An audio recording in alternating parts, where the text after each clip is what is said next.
Welcome back for another edition of This Is Wrestling. No Lieber Sage on this edition of the show, but you still got me. You still got Zach McGibbon bringing you through everything going on in the world of professional wrestling. And this is a special episode as we will be covering everything going on from C4 Wrestling, specifically the Fighting Back show, Fighting Back 14, Wrestling with Cancer. And of course, to help us break down everything that goes on in C4 and the indies as well, it is our main man. It is Tanner Reil. Tanner, good to chat with you, my friend. How are you doing? Pretty good, Zach. Good to be back here. Talking about C4 from Friday night. Capped off a pretty nice week for me. I was out in Quebec City, living it up out there. Very nice. I know you were out of province as well, just coming off a vacation too. Yes, I was just coming back from a trip to the Maritimes last week. Got to visit St. Andrews, New Brunswick, which was nice, and visited up in the Cape Breton area in Nova Scotia. So it was a lot of fun. Glad to kick back and relax. And thankfully, I got all the updates about Karrion Kross I could ever want when scrolling through social media. I mean, I would just scroll up and then all of a sudden there's a Karrion Kross update. And then it would be Wednesday. It's like, oh, he's doing an interview with Ariel Helwani. I'm sure that Lieber Sage was just up all night waiting for the latest Karrion Kross update. What is going to happen with him? Is he going to return to the WWE?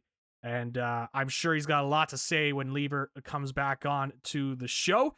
We will be back on later this week to talk about the upcoming Forbidden Door show that will be taking place on Sunday. A Sunday afternoon show, if I recall. I think they moved up the show. Well, also it's in the UK, so it makes it a little bit earlier for the show. But a Sunday afternoon show, so we will break that down later on in the week. I should mention, too, I will mention a little bit of a programming note when it comes to these C4 shows for the future. Obviously, we are still going to do these C4 shows.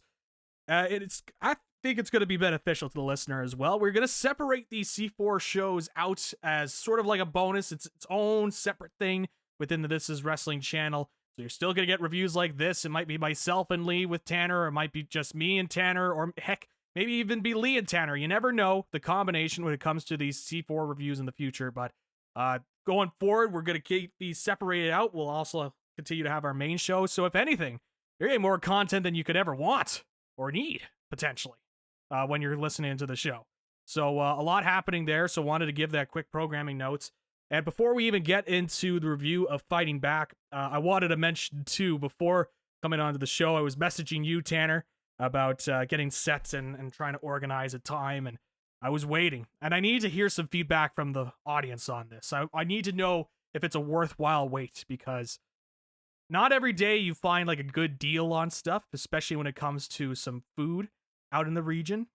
And today, going on in the Belleville area, they were selling at Domino's Pizza across different locations in Belleville and Trenton. They were selling these medium pepperoni pizzas for $5 each, with all the proceeds from those pizzas going directly to the Children's Foundation. My question to you, Tanner, is I waited an hour to get this. Actually, not even one. I got 3. I'm like, well, I got to take advantage of the $5 pizza, right? It's right there, and it's going to count for each. Might as well get a couple more, and I'll have some stuff for later on in the week. But my question to you, Tanner, is an hour wait for food worthwhile to you? When you're standing out in the restaurant, you're seeing all the pizzas going by, the place is jam-packed, a lot of people waiting for their pizza. I waited an hour. Do you think that's a worthwhile wait, to wait an hour to get your pizza?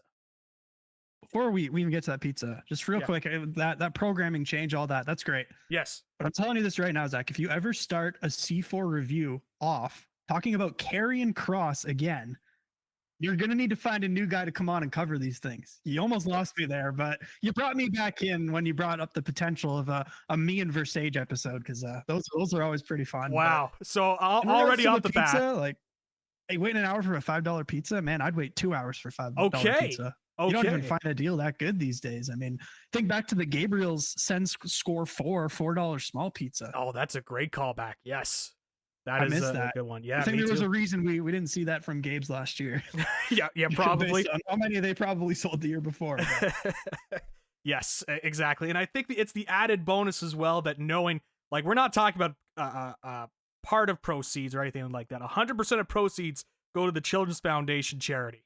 All the $5 goes to the Children's Foundation charity. So I figured, I can wait an hour because I know where my money is going to as well. It's not going into, this giant corporate type, going Yeah, into that's a great. charity. So I feel like it's well worth it, personally. Absolutely. I mean, we're all about charity here at This Is Wrestling, which is why we're talking about fighting back here today. See, I was also trying to set up that tease, but you snatched it from my grasp.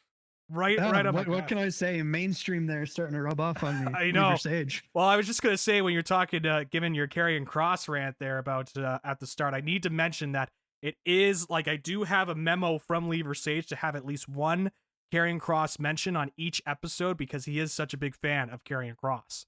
So you can go to Lever Sage on this one, in terms of the references and the mentions to Karrion Kross.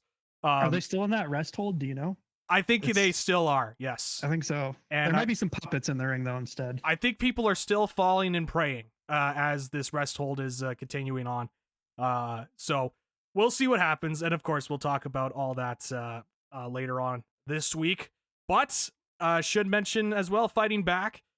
So you were there, Mr. Reil, as always, covering everything going on with C4, and obviously this is a special kind of show with fighting back as the raise money for the Canadian Cancer Society. If I recall correctly here, Tanner, they've raised over $700,000 since starting this through various means, not only from the wrestling shows, but you have obviously the people that contribute their own fundraisers as well surrounding fighting back.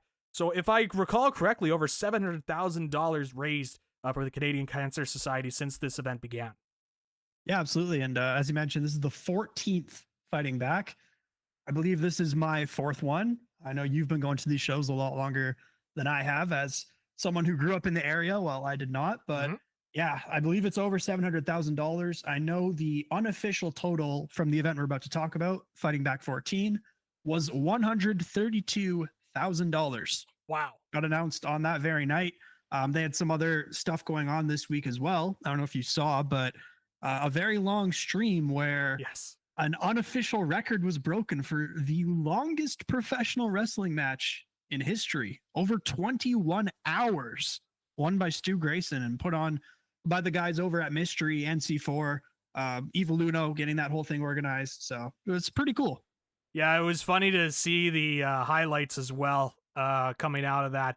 Mainly the one clip I saw was Uno doing commentary right at the start. It's like, all right, we're getting ready to go. We're getting ready for the world's longest professional wrestling match. And then it showed him at hour 20. It did like a cut to him at hour 20. And it's just him like laughing hysterically because he has just been doing commentary for about 20 hours at that point. And just seeing all the madness that goes on at Mystery Wrestling.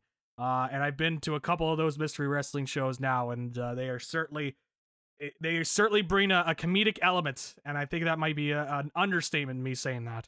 But all, of course, being a part of the Fighting Back a cause, raising money, so that was also really cool. It was great to see those headlines and seeing the local scene as well, making headlines for something that they've been able to do with this longest wrestling match ever sort of deal. And in terms of this show here for Fighting Back, we have 9 matches on the card.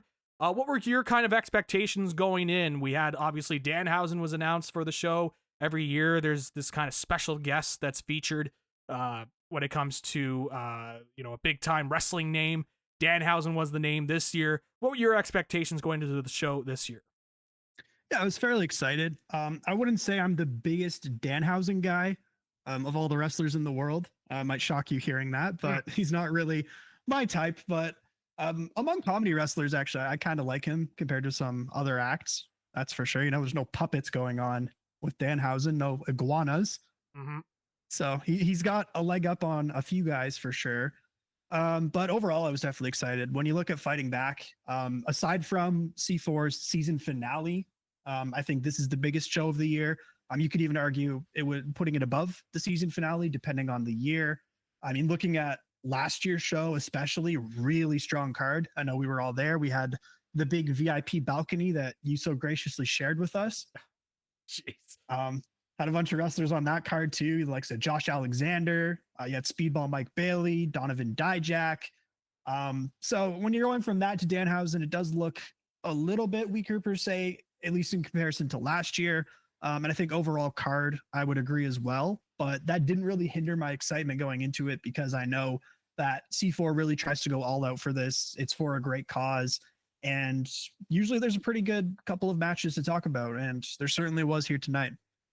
Yeah, I love how you're trying to like find these little jabs at me throughout your explanation. Just you're gonna throw a little bit about the puppets. You're gonna throw a little bit about sharing the balcony, which is an interesting way of framing. You guys were late arriving to the show, and I was there right on time, coming from Belleville, by the way, being able to get there on time and occupying the balcony. It was a funny sight to see this one guy just standing across the balcony watching the wrestling, but. Like what you mentioned, a lot of different matches here on the card. So I'm going to give you the floor here on which match you want to start with. What's the first match you want to rock and roll with? For sure. Like you mentioned, your whole balcony up there kind of reminded me of Michael Cole, back in the day with his little coal mine. Yeah, the coal miners. Yeah. That's all I want to say about Michael Cole on this show. Like carrying cross, we're just going to throw that in the bin and forget about it. But yeah, I think for this show, it would probably be best if we go in chronological order. Sure. And start off with, actually, it might have been my favorite match of the night. Oh, okay. If not, it's my 2 or 3. And that would be the IWTV Independent Wrestling World Championship match. Marcus Mathers, the champion, defending against Alexia Nicole. Now, what do you think about this matchup here, just as an outside viewer?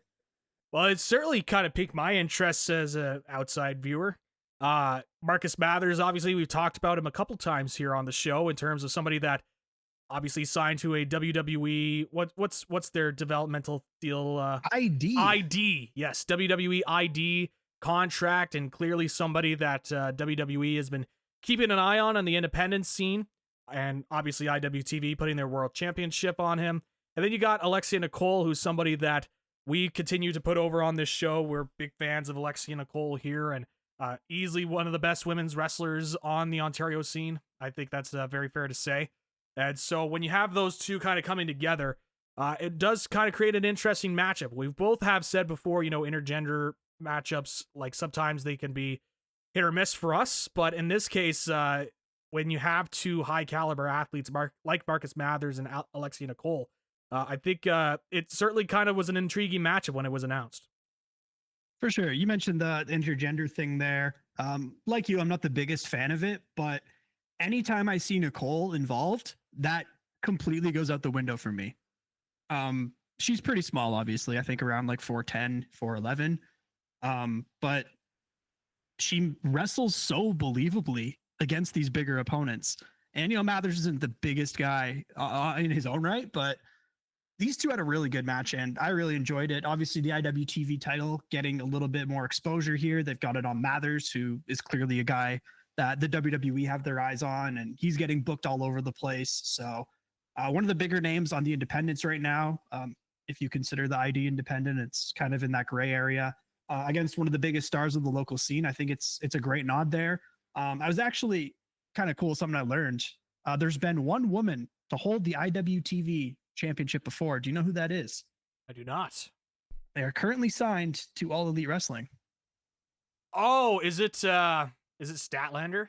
It is Chris Statlander. Yes. Okay. Yes. Zach McGibbon, known wrestling trivia enthusiast here. Yes. I remembered seeing some of her first matches when she was out on the independent scene. So, and how high they were on her at the time when she was kind of breaking in. In fact, on this very show, I said keep an eye on this Chris Statlander because she'll be on main roster TV in no time, and that was 2020. So, long-time listeners will know about my support of Chris Statlander. Yeah, but as for this match, it really exceeded my expectations going in. I thought pretty high of it that, these are two of the premier talents on the C4 roster. Like, I know Nicole's from the area. She's local, but Mathers we see pretty well on a monthly basis. He's at more C4 shows than he's not. So you got two of the more talented people on the roster, putting them in against each other and seeing what they can do. And I really liked it. Mathers worked a little bit more as a heel in this match. So a lot of times throughout the match, he was really trying to get Nicole to like show him that she deserved the title, to deserve to be in the ring. A lot of like, show me what you've got, slowing the match down, and it worked. But they also picked it up at points as well. And both of these wrestlers wrestle fairly high flying, high octane style of wrestling, and it worked really well. Very good match. I loved this Poison Rana that Nicole hit. There was a beautiful Widow's Peak at another point. And yeah, they made the size work. It really worked. And I thought it was a phenomenal match. Marcus Mathers did defeat Alexia Nicole in the end to retain the IWTV World title. And as I said, this one is sitting around my favorite for the night, if not top 2, top 3 at the very least. Well, there you go. It's interesting too that one of the things with the intergender match is that it most of the time, with the rare exception, it kind of falls into this one sort of match you have to build around, and that is you have the guy as the heel and the woman as the baby face. So it always has that sort of element to that where it's kind of tough to break out of that mold. But when you are able to kind of work around that and go to the strengths of that, and you have two talented workers that are able to maximize that at its best, you get matches like this, it sounds like, with Marcus Mathers retaining the IWTV World title. So it sounds like it was a good match, and yeah, it'll be interesting to see too with Marcus Mathers as this WWE ID program. It feels like it's lost a lot of steam, the WWE ID, since it was announced. I don't really hear about it as much anymore in terms of like tournaments that are being put together and guys that are being signed to WWE ID. It seems like it's kind of lost a little bit of its luster in the last couple of months. So I wonder how that's going to continue to fare as the year goes on. I believe they did just crown their first champion, so I wonder how that's going to play into shows. I think it was Cappuccino Jones that won the title there in their tournament at the event recently. So yeah, I'll be interested to see how that sort of plays into the independent scene. Where are we going to see that title defended? Is someone like Mathers maybe going to bring it to C4 down the line? Yep.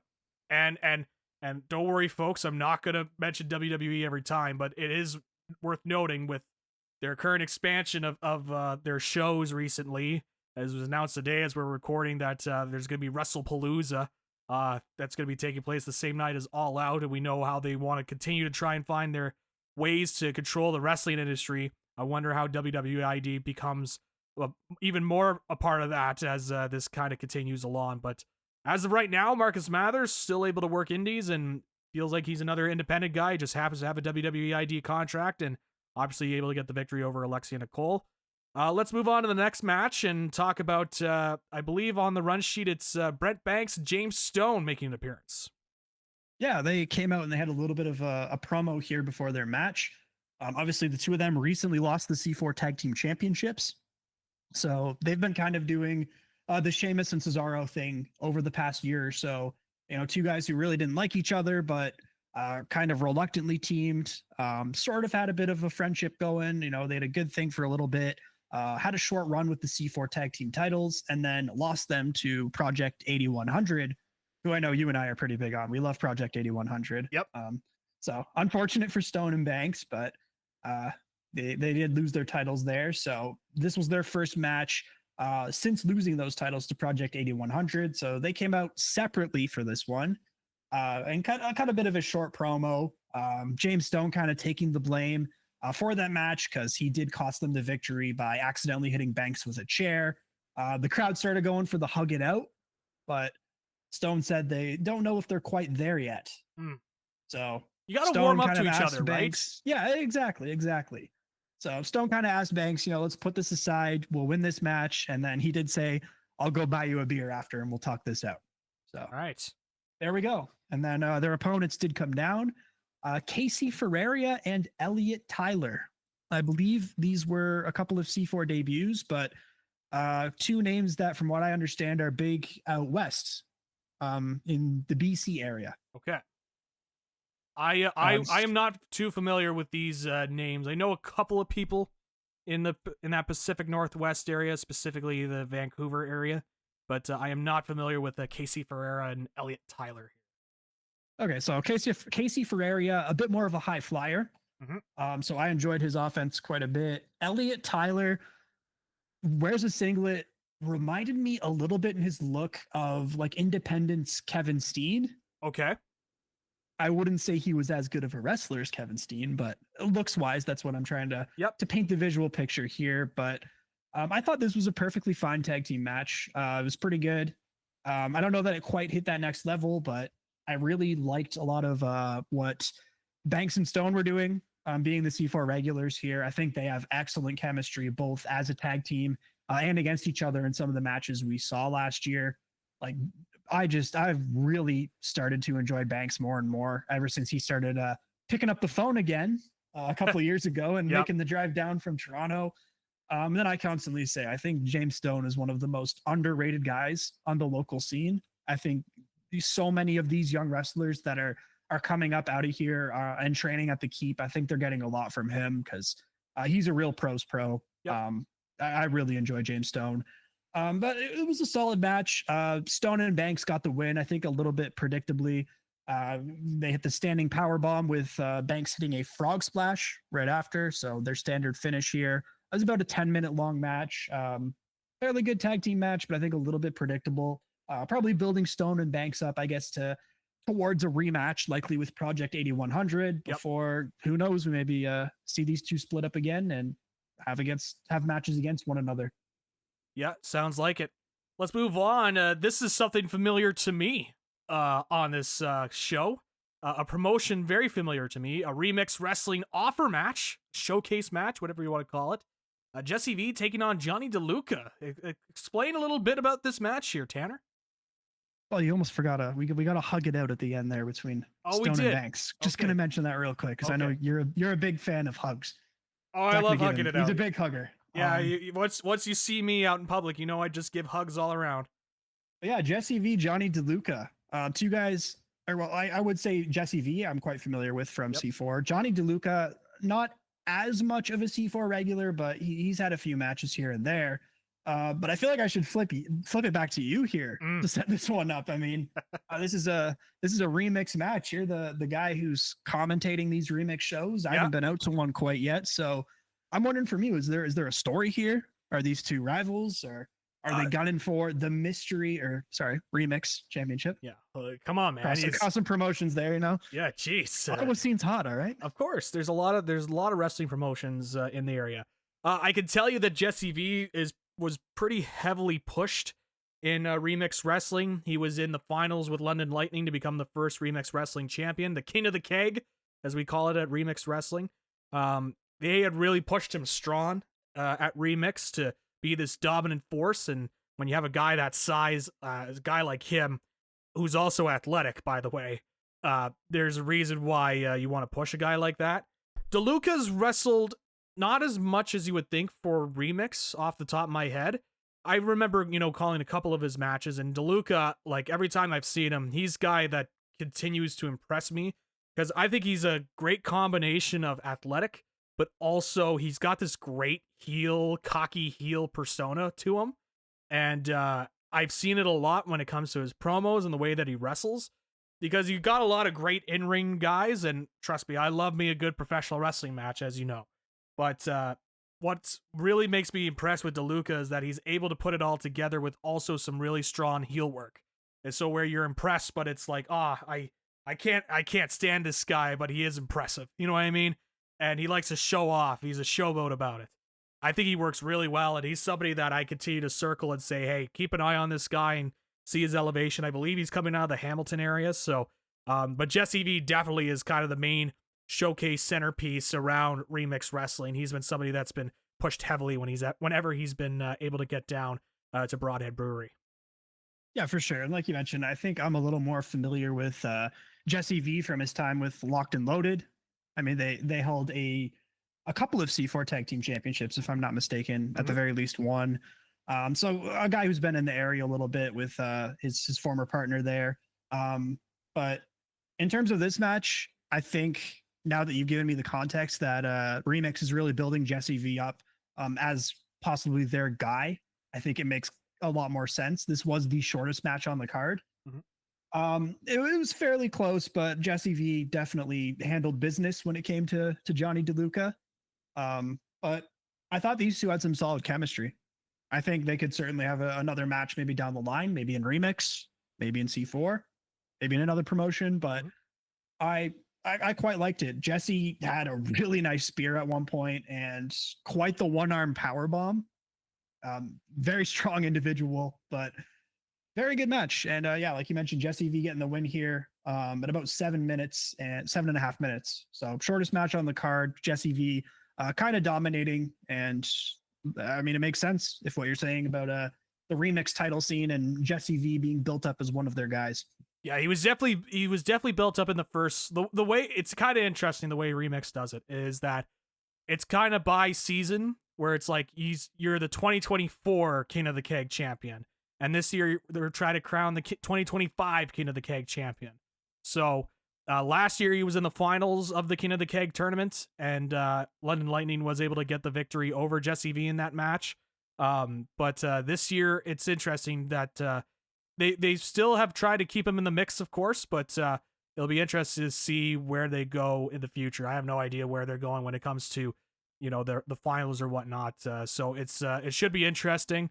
And can't wait for the next Remix show. I'll say that as somebody that works for Remix. So can't wait for when that show gets booked. So that's it's interesting that were able to get an offer match here and get a little bit of a showcase. Yeah, great to see these promotions, collaborating, especially when it comes to something like fighting back. Yeah. There's going to be a lot of eyes on it, and it's for a really important cause. So yeah, but next up we had a three-way tag team matchup, mixed tag, I should add. Mm-hmm. A team of Gabby Forza and Bear Bronson, someone I've become a really big fan of since he started coming to C4 the last couple of shows, against Kevin Blackwood and Haley Dillon, a little bit more established there, and then Cecil Nix and Kristara. So quite the field here. We've got a married couple, two people that are dating in Blackwood and Dillon, and then Cecil and Kristara, kind of the older, annoyed brother, giddy younger sister vibe going on. Right. Yeah, an interesting dynamic that they're going with. How did it kind of play out in the ring? It was a good match. I'd say this one was, again, near the top of my ratings, at least. This one was one I really enjoyed. Like I mentioned, Bear Bronson, man, so good. I really enjoy him every time he's come out to C4. I want to see more of him. Throughout this match, him and Blackwood went at it a couple of times, and that made me really itching to see that. I would love to get Bear Bronson, Kevin Blackwood one-on-one, because I think that would be a phenomenal match.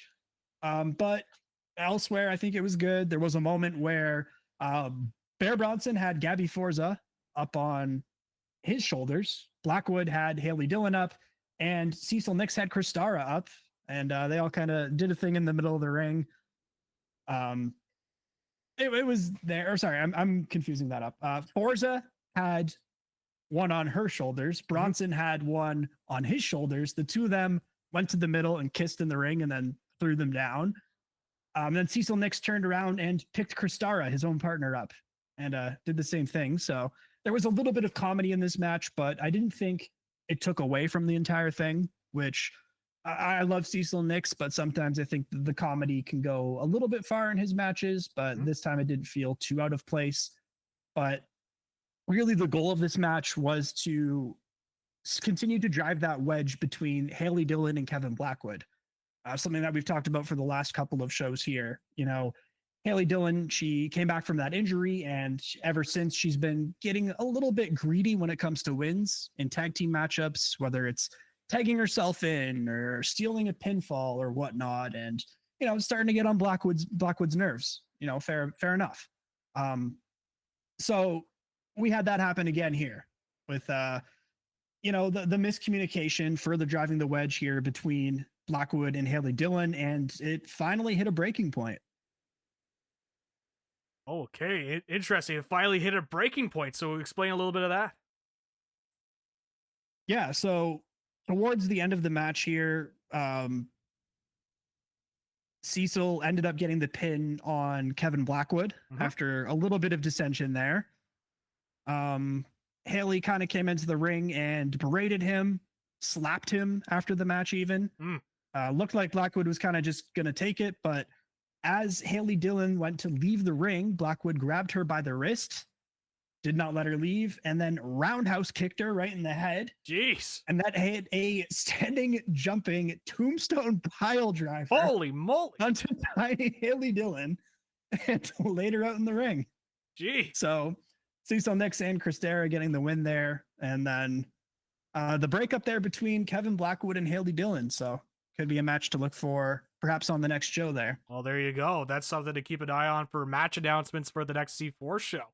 So, wow. All right. Kevin Blackwood, Haley Dillon, no more on That's right. the Fighting Back show. Interesting. Well, there you go. Anything else on the tag team match we should mention before we go on the next one? I think we pretty much hit on all of it there. Good mix of action. You had the twist there at the end. A little bit of comedy, but wasn't too much.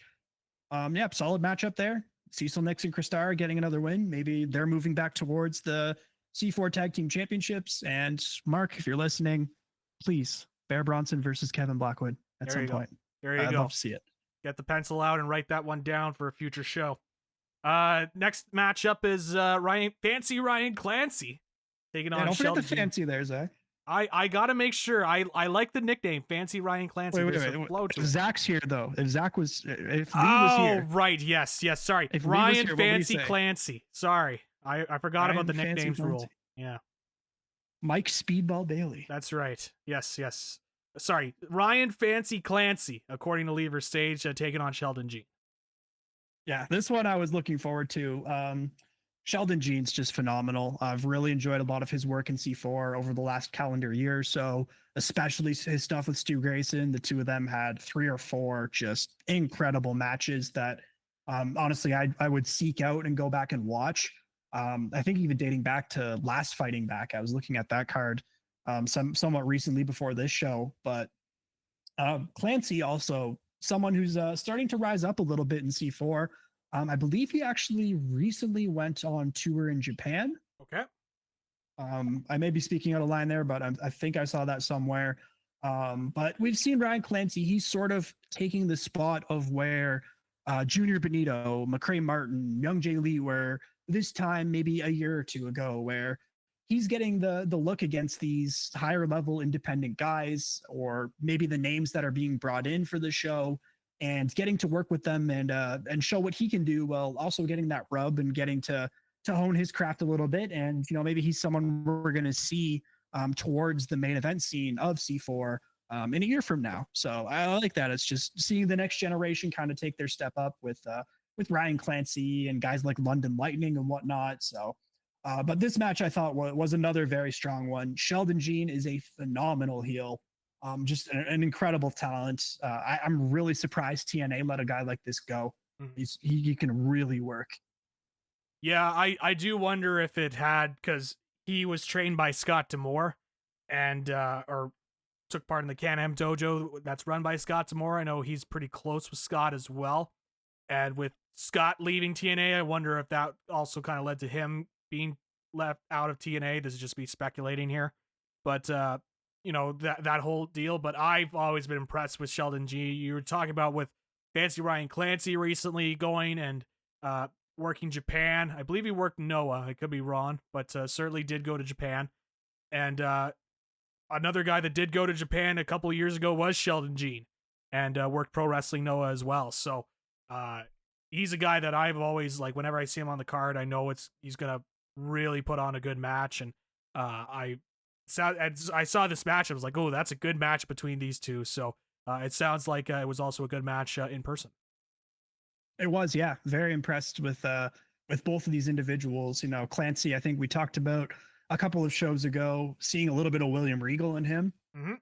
I can still see that for sure. He had a really nice Russian leg sweep at one point for a near fall, but Sheldon Jean picking up the win here with a pretty impressive power slam. So good action, nice clash of styles in this match, but I think the right guy kind of won, and Jean did give him a bit of a rub after the match as well. So nice to see that. Good for Clancy. And I think he's a guy that we'll probably continue to see in these matchups where it's a bit of a showcase for him getting to work with these more established guys as he continues to kind of grow as a pro wrestler, and maybe he's someone we see in the main event scene, a year or two from now. For sure. Let's move on to the next match, and let's talk a little bit about Richard Holiday, who's a name that is interesting to me in that, he was somebody in MLW that was part of MJF's group as well. When he was in MLW, he had the cancer battle, was able to beat cancer, and now on this show here, fighting back, wrestling with cancer, the fundraiser for the Canadian Cancer Society. You got AEW's Ortiz also taking part in the show, and of course, a regular at C4, it seems like, is Stu Grayson. Yeah, you got a pretty good mix here. I think it's really nice seeing Richard Holiday booked on the Fighting Back show for, the reason you mentioned earlier as a cancer survivor. I'm sure it's pretty special for him to be on here. I even saw a video that C4 put out afterwards, I think, shot by Mike Indeed, that showed that him telling a little bit of his story. So it's cool seeing him on this card. Ortiz coming over from AEW, roughly hasn't really been on TV in a while, but a more established name and a guy who's been doing C4 for a very long time. And then Stu Grayson, who I'll continue to beat the drum and say he's just a step above everybody in the area. It just blows my mind that he didn't go further than he did in AEW. And also, we should mention Stu Grayson, the winner of that 21-hour wrestling match. That's right. Even though it was funny, you saw a lot of the thumbnails on the article showed Junior Benito on the shoulders of a lot of people, but he was not the one that won the match. It was Stu Grayson. Yeah. Good thing Lee's not here. He'd start burying him for trying to steal the spotlight that belongs to McCray Martin somehow. Yeah, that's right. That's true. Yeah, Lee would absolutely take part in that. But yes, how did this match play out between the three?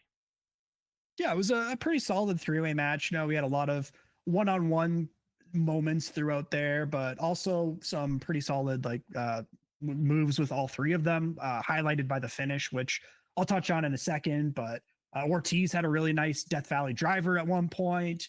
Stu had a lion salt on Holiday that was really good. Holiday, I remember he actually was on the Fighting Back card last year against Jody Threat.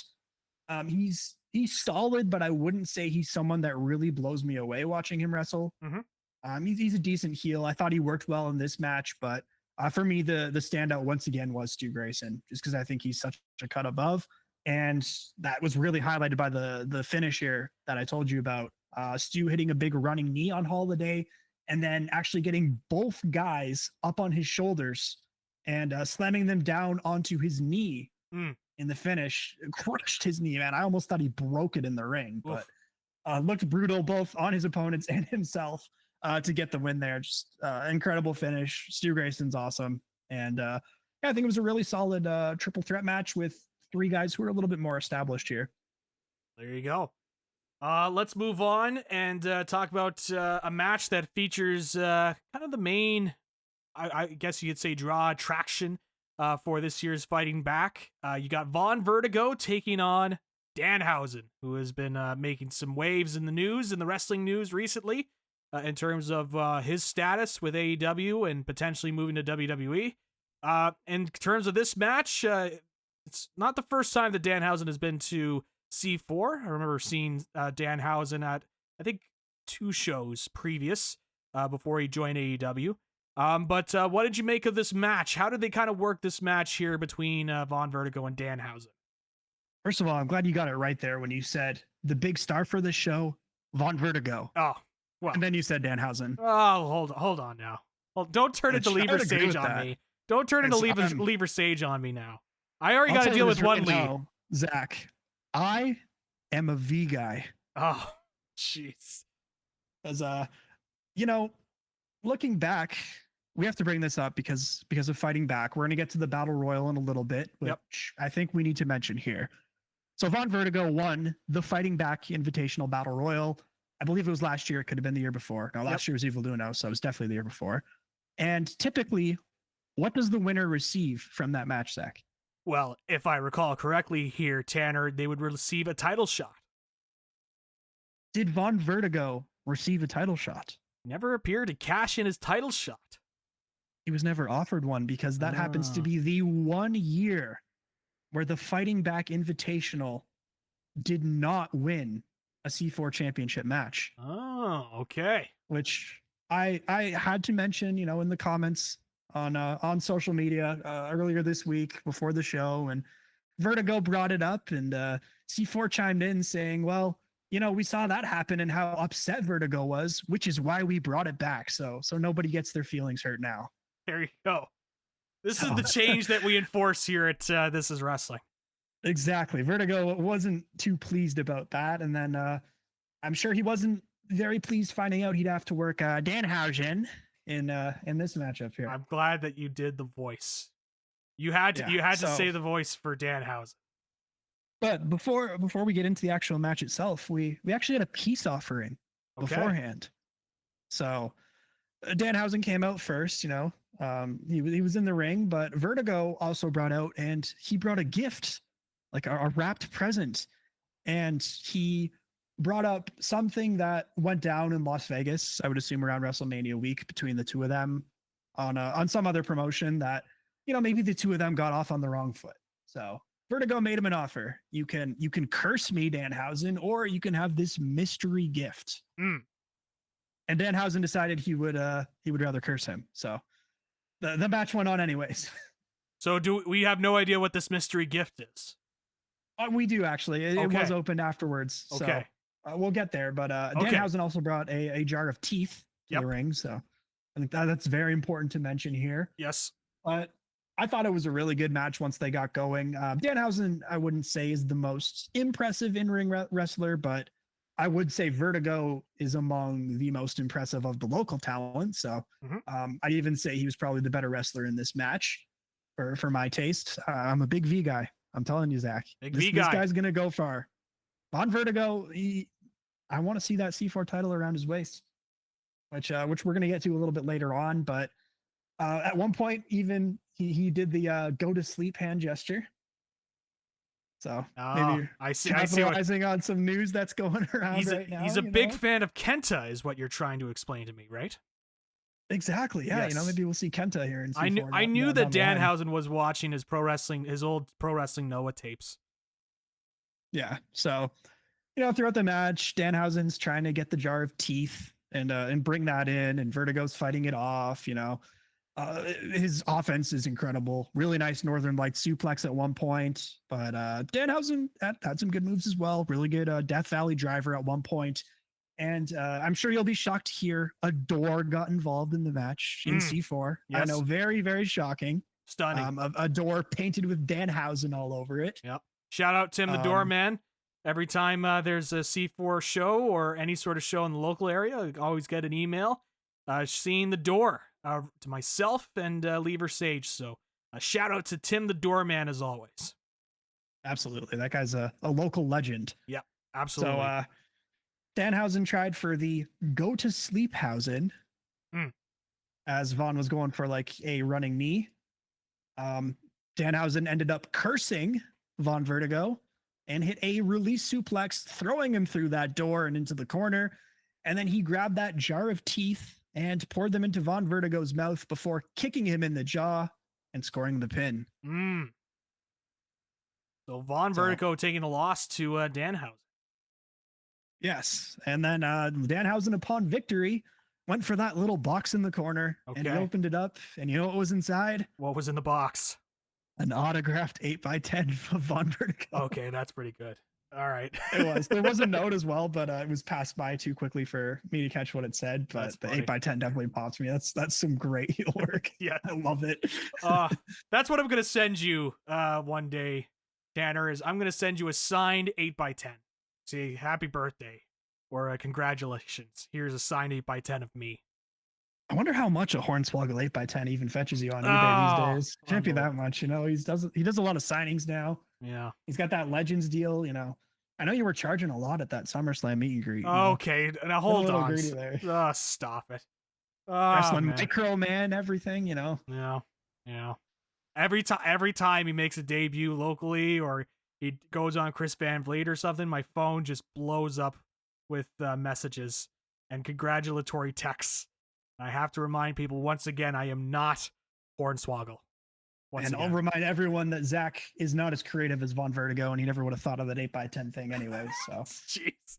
Ouch. big V guy over here.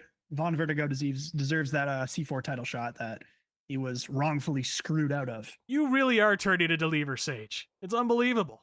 That's my guy. All right. He's going to latch on to the hot stepper. Yeah. And, before that, it was London Lightning. And, before that, it was Cheater Benito. Mhm. Lee's always got his favorite toy in the toy box, but I'm loyal. So I'm a V guy. I'm marking it right now. Von Vertigo. There you go. Well, you gotta be loyal to somebody, I guess. All right. Yeah, something like that. So after the match, we now go on to the Fighting Back Invitational Rumble. A lot of names here, and I know it was marketed that there would be 25-ish names that would be coming out through that curtain and making their way onto this show. What was the final total of the amount of wrestlers that took part in the Fighting Back Invitational Rumble? All right, Zach. All right, we're going to talk about this match. I could be wrong, but I believe the final total was 34. Oh, okay. So well above the 25. Yes, and to be fair, there were some tag teams that actually entered at once. Okay. So there were a couple of double entries here. Oh, so is it kind of like one of those deals where it's like, oh, they are an entrant, like the team is the entrant, so would that count for the 25? Right. Okay. I believe there were only two, the Beer League All-Stars. Okay. I know you're a big fan of theirs. Yes. They were out at one point, and then we also had a Triple Dragon, Puff and Pretty Ricky. Yeah. So they were a tag team that came out. There might have been another one in there, but yeah, you get my point. We had a couple of double entrants, and yeah. All right. So do you want to go through every entrant, or do you just want to go through highlights here of the Invitational Rumble? We could list them real quick. So Fuerza and Mark Wheeler started off 1 and 2. I thought this was a very strong start to the Rumble, but it was a little bit all over the place afterwards. And I think one thing that made it a little bit hard to follow was not only the amount of entrants, but the frequency. So we were told every 60 seconds. There were quite a few times where right as one wrestler was hitting the ring after they came out, the countdown was starting for the next one. So it in a way felt like it was entrant after entrant after entrant after entrant while stuff was going on in the ring. Made it a little bit hard to follow, combined with the fact that I think there were a few too many people in the ring at some points. It did feel like half the field was in there at once. Mm-hmm. So this match was a little bit hard to follow, for me at least. So it was crowded. It was crowded. It was just like there was a lot happening, and sometimes it's good to have a lot of action, but in this case, there was a lot going on where you couldn't really track a singular thing that was going on. Exactly. It was overwhelming. Yes. So we did have some great entrants, some that I thought had a legitimate chance at winning. When you look at number 1 and number 2, Gabriel Fuerza and Mark Wheeler. I'm not going to go in order here, but just listing some other ones, Casey Diamond. I think she's shown well at a couple matches. Puffin, Pretty Ricky Wilde, former C4 tag team champions. So yeah, that makes sense. Mm-hmm. Vanessa Craven, Alvin Turner, even Matthew St. Jacques, Leah Sparks, Drea Mitchell. A bunch of C4 regulars here. Katrina Creed, KJ Swade, who's been, picking it up a little bit and getting more bookings in the area. And then the final entrant was Von Vertigo, attacking Exile before he could hit the ring as the final one. So, a few legitimate contenders here to win the match. But on top of all those, we did have a lot of comedy acts. And I'm all for getting these guys on the show. A lot of these guys are younger, just breaking into the business. Some of them work security for C4 or are students at the Keep or whatnot. But I do think it was just a little bit too much for my taste. Mm-hmm. And it got a little bit hard to follow. I think if they could have cut down the field a little bit and just kept some of those core guys that really needed to be in this match, it would have been better. But it felt like there was too much going on and it went a little bit long. Looking at Cage Match here, the runtime being 37 minutes and 8 seconds, it just felt overwhelming. That's the best way I can describe this match. Is there was so much going on. And by some of these comedy entrants, I'm talking about the Sasquatch, Yes. We had A Mystery Giant Wrestling Tiger. regular, by the way, as the Right, Sasquatch. right. Yes. We had Giant Tiger, Yes. who I know you're familiar with. Yep. Bruce Thunderstein, who was a guy selling shake weights and riding a hoverboard. Mm-hmm. So a few more comedy entrants, someone that you look at and you're like, okay, they're definitely not winning this. So that was the main problem with this match. I found it very hard to follow. There was so much going on, so many people coming out one after another. They didn't really have time to breathe, and there were so many people that I was like, okay, they're not winning this. Let's get to the more serious stuff. But I understand there's certainly a place for comedy wrestling, and I can appreciate it in small bites. But I think this was just a little bit too much for my taste. But it's with tough pro to wrestling, do. It's tough to do comedy for 37 minutes. It really is. Exactly. And some people like a little bit more. I know a lot of people compare it to like ice cream flavors. Yep. I like something different than what Zach likes. Zach probably likes pistachio or something weird. I'm Whoa. more of like a chocolate peanut butter or Whoa, like a whoa, cookie whoa. dough type. But wait a minute, pistachio? You think of a pistachio guy? Hold it's on. Tiger Tail, isn't it? That's the No, other one I was going to throw out there. I look, I am a mint chocolate chip sort of guy. I love me a good mint that one's chocolate pretty chip. controversial too, Yeah, Some that people one say I it think tastes is like the most toothpaste. controversial, but Some people say it tastes like toothpaste. I don't. I enjoy mint chocolate chip. But if you get some bad mint chocolate chip, I can understand where that critique comes in. But man, to assume I'm a pistachio guy, I mean, come on. I could see it, man. I'm just saying. Ugh. It's green. We know you like the color green. Oh, yeah.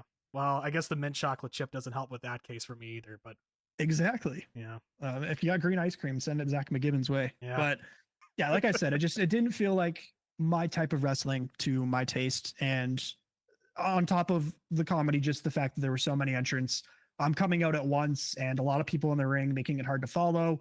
I didn't love this match, and I really wanted to. I got excited though towards the end because the V guy came out. Mm-hmm. My guy, the V guy, attacking Exile, taking the last spot in the match, which he was granted by Voice. So officially recognized as far as I know. The rules are a little loose in C4. Yep. It's just, doors, chairs, disqualifications. We don't really do those. Yep. So Von Vertigo taking the spot of Exile, that's perfectly acceptable in my books. So yep. Towards the finish, we had a few people left in the ring. I believe it was Flairza and Vertigo. Towards the end, there were a few others mixed in there, but Saint Jacques and Mark Wheeler, I believe, were the other two. And they got thrown out at one point, and they were brawling on the outside. And while they were brawling on the outside, the very competent C4 referees that absolutely never get booed on their way to the ring. Of course. Your Serge Saint Denis of never the world gets booed. Are all distracted by this brawl going on. Your Brian Wren does. No Kyle Joseph this time though. There was another referee there, and no Kyle. Despite it being his first show, I'm sure you know how he was treated by the C4 faithful. Yep. So these referees, they're all distracted by Saint Jacques and Wheeler brawling on the outside.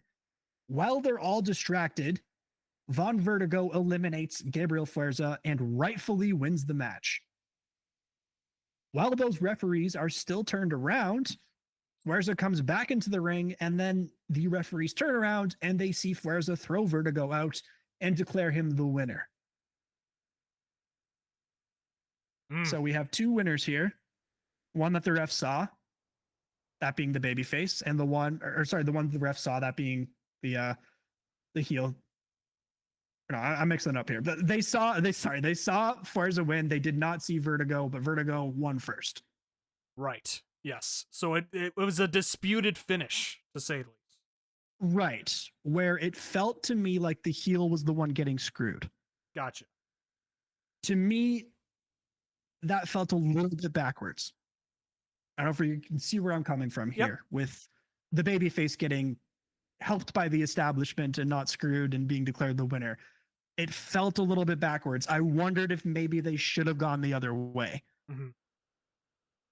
At least that's what I took from it. And I didn't like it coming out of it, but we've had a match announced for the next C4 show because we're recording this a couple days after. That makes me feel a little bit better about the finish. So I'm really not going to harp on it too much. I like where this is going between Vertigo and Flairza continuing their feud. Just coming out of the event, I felt like it maybe should have been the other way, with Fuerza getting screwed and Vertigo being the one to cheat. There you go. Yeah, I think you lay out a great point there on that finish and kind of having it a little switched around a little bit where you could still get to that same result that was announced with the three-way for the title at the next C4 show on the 19th. So I think that's a great layout of that. And yeah, it sounded like the Rumble, there was a lot happening, but sometimes it was a little too overwhelming, to say the least. And the comedy is going to vary for a lot of fans, whether they love everything about it or kind of prefer it in smaller doses, or you can have the super purists like myself that I am apparently a super purist where I want no comedy at all in professional wrestling. But I don't mind me a little bit of comedy either, but it is tough to kind of pull off in 37 minutes. It really is tough.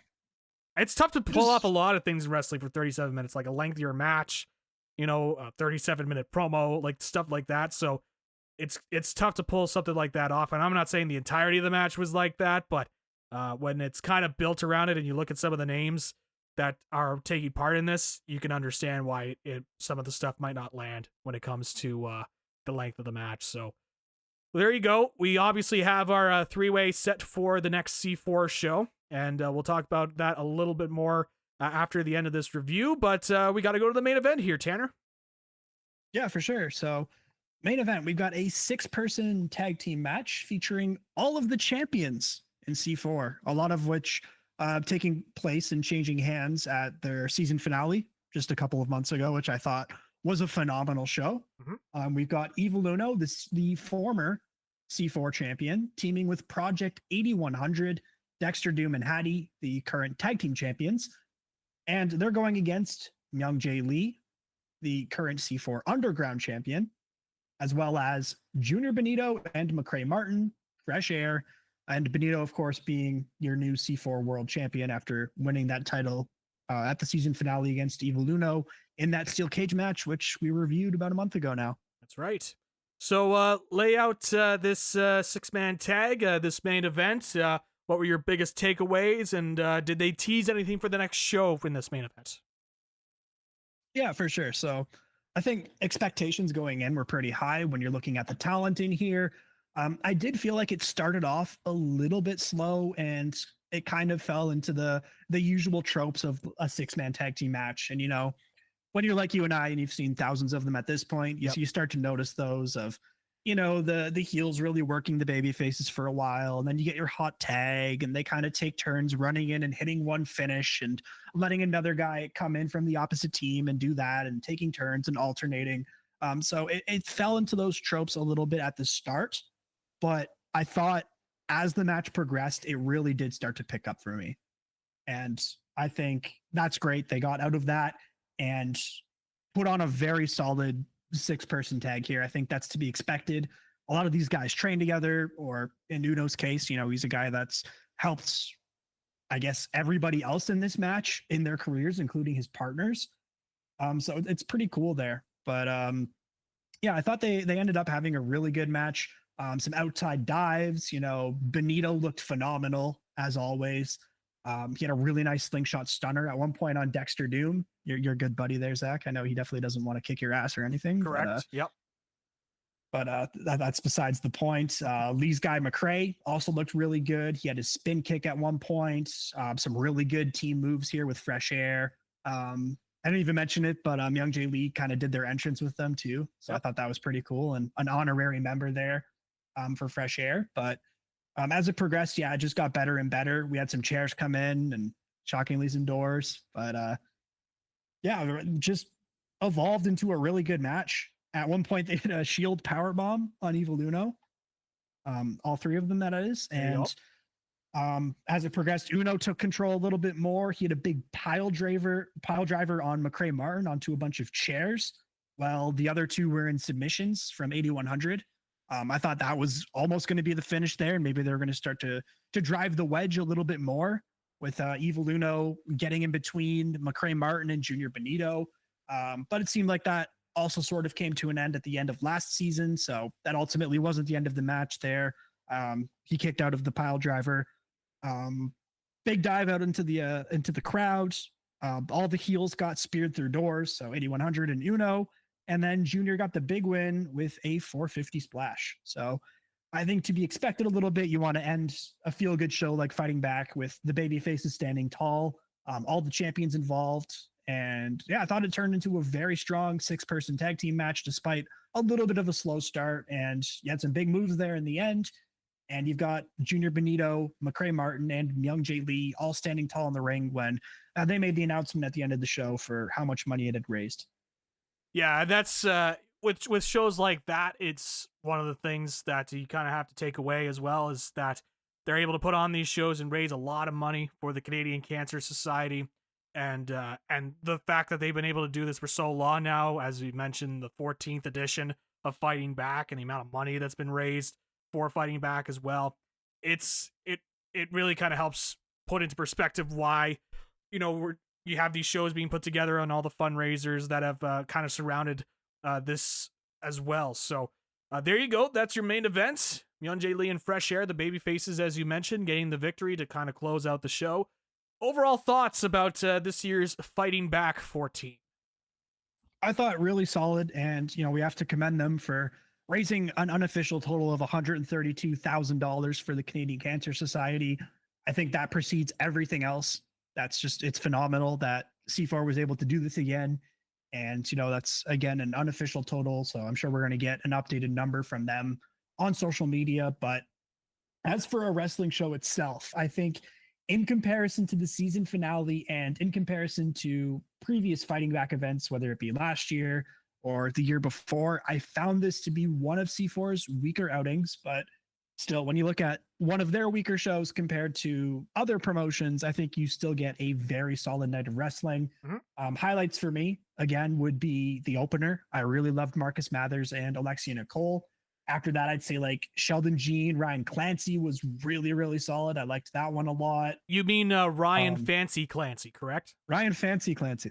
That's right. Yeah. Ortiz, Grayson, and Holiday were solid. I really liked the main event as well. Once it started to pick up, low point would probably be the Battle Royal, but I don't want to beat that drum anymore. And highlight obviously is the V guy being in line for a C4 championship potentially at the next show there. There you go. Well, it's certainly a silver lining for you as the appointed #1 fan of Von Vertigo here on this program. That's absolutely right. Yeah. But I think if you were to ask me a rating for this one, I believe I gave their last one like a 9, if I'm not mistaken. I was really high on that season finale. I'm sitting closer to like a 6.5, maybe 6.8. Okay. Like low 7 perhaps. So all right. Wow. I didn't hate it, but for C4, I found it to be one of their weaker shows, at least in terms of recently. But I think that's also just to say like how strong a lot of their recent shows are. Yeah. And I was talking to some people, some friends of ours beforehand that thought, Danhausen as the big guest this year for Fighting Back felt a little bit weaker.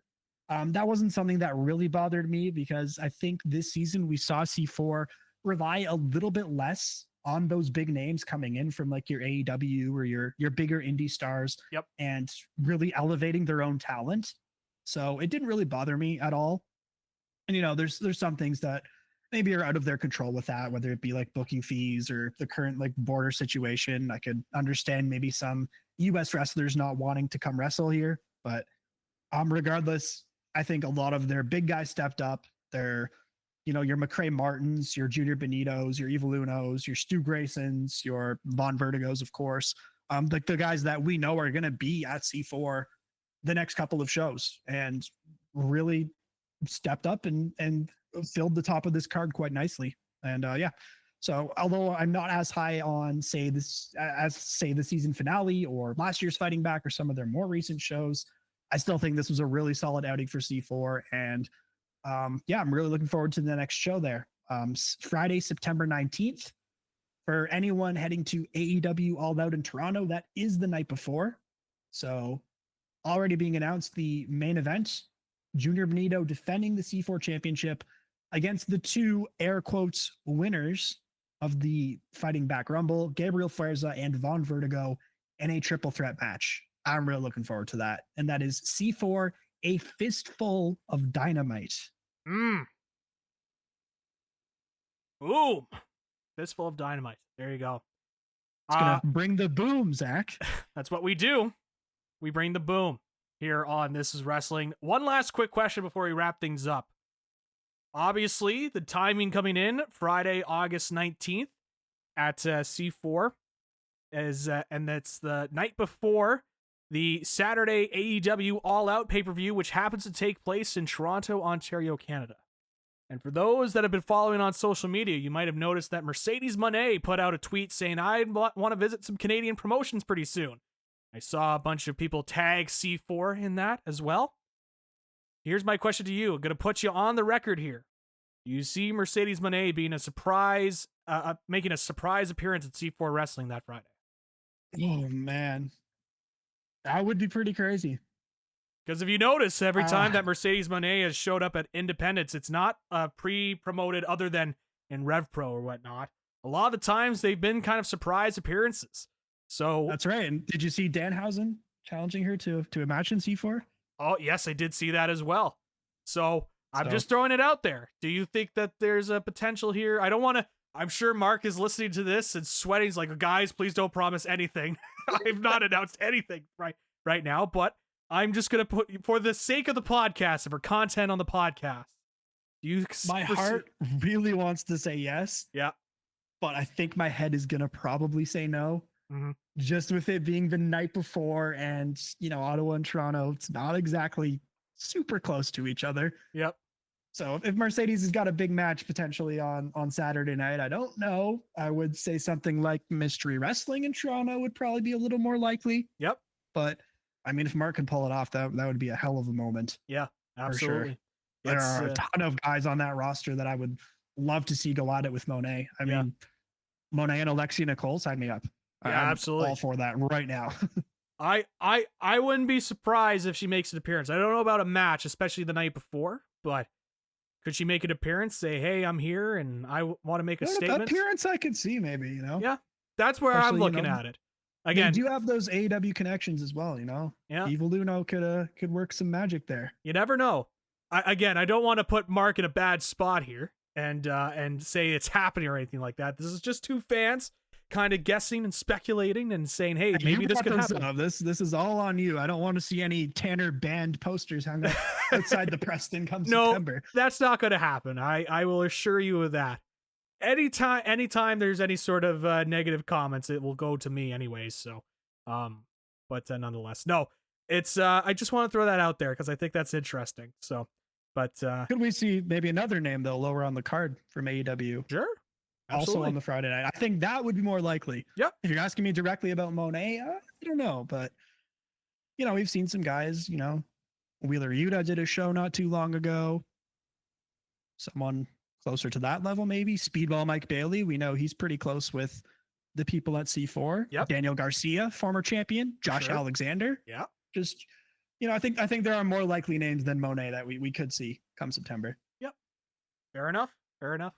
Wanted to throw that question out there and see your thoughts on that, especially considering the timing of both those shows. But thank you once again, Tanner, for being able to come on and talk some more C4 as always. And it should be interesting how that next show, the season debut on Friday, September 19th, again, same weekend as AEW All Out taking place.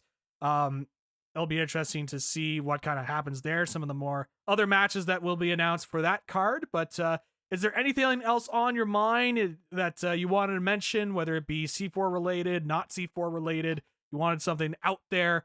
The floor is yours, my friend, before we wrap up the show. Yeah, let's really sink our teeth into these Danhausen rumors. I think that's some riveting content right there. Yes. But in all seriousness, I'm going full on with my heart here. I know we don't do C4 predictions, but Von Vertigo's walking away with that title. All right. Let's do it. I'm getting bold. I like it.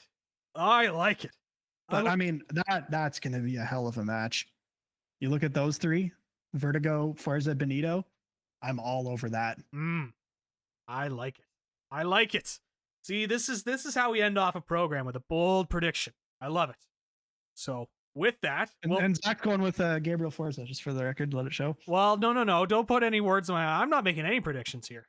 I'm leaving it up to you as the expert here on C4 wrestling, and I'm leaving you to the Von Vertigo pick, and we will look back on that pick in the next review of C4 when we're able to get to that review. So all that to say, thanks again, Tanner, for being able to come on and talk some C4 wrestling here on the program. We will be back again later this week. I know the listeners have been tuning in to our recent WWE Unreal reviews, each episode being reviewed, generally ranging about 20 to 30 minutes an episode as we review them. We just put out episode 3 a day before as we're recording here, and we have already recorded episode 4, so look for that to hit the podcast feed as well. And of course, we will have a preview of Forbidden Door coming later this week as well. So another thing to look forward to. Should be a good, interesting show, Forbidden Door. And really the last AEW pay-per-view before we really get into some of the competitive nature between WWE and AEW and the moves that have been made, especially on WWE's side when it comes to going against AEW. So thanks again, Tanner, for coming on. We'll chat next month when it comes to C4 and AEW All Out. I know you will be joining us for the trip to All Out, so looking forward to that. And with that, thank you everybody for tuning into this episode of This Is Wrestling. We'll see you later this week.